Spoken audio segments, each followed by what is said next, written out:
मेळ्याचं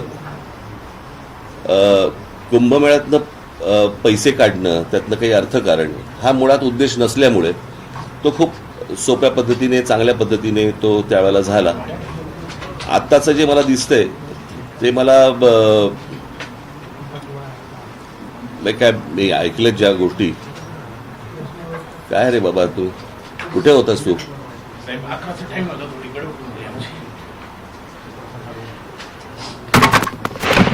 चला जरा होतं बस.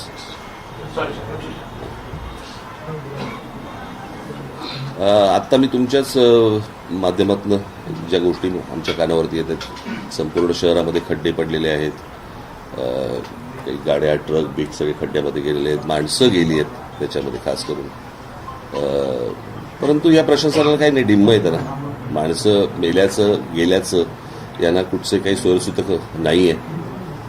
आणि बस आपली त्या सगळ्या भागातनं, म्हणजे त्या सगळ्या कामातनं कमिशन कशी मिळतील हाच फक्त एक सगळ्यात महत्त्वाचा भाग आहे.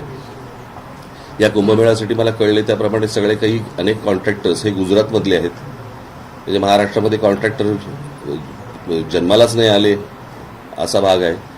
आणि वरून जे आदेश येतील त्याप्रमाणेच फक्त हे कुंभमेळे करायचे. आणि महाराष्ट्रामधल्या एकूणच सगळ्या गोष्टी ह्या वरतून जे आदेश येतील त्याप्रमाणेच जर समजा हाताळायचे असतील तर त्यांना लख लाभो. दुर्दैव आहे, मला वाईट या गोष्टीचं वाटतं. इतकं सुंदर मी त्यावेळेला आम्ही नाशिक केलं होतं, त्याची सगळी दुर्दशा बघून वाईट वाटतं.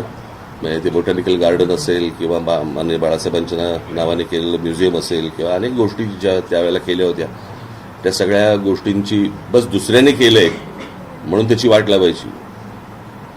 मला काल का परवाच मी हा प्रश्न विचारला की त्या स्मार्ट सिटीज, काय झालं त्या स्मार्ट सिटीचं?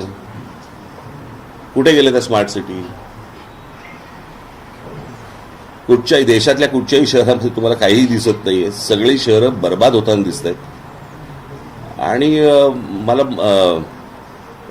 ज्या प्रकारे निवडणुका हाताळल्या जात आहेत त्याही खूप फ्रॉड पद्धतीनेच हाताळल्या जात आहेत हे लोकांनाही कळले, लोकांनाही माहिती आहेत ह्यांना मतदान कशा प्रकारचं होतंय. परंतु जे काही करतायत मतदान, त्यांनी या गोष्टींचा विचार केला पाहिजे. म्हणजे नाशिकमध्ये एवढ्या मोठ्या प्रमाणावरती झाडं तोडली जात आहेत, त्याच्यावरती एवढी आंदोलनं झाली, काही नाही, प्रशासन डिंब.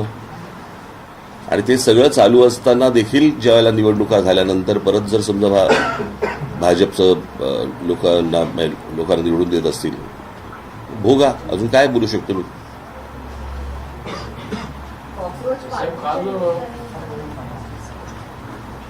हा बोला.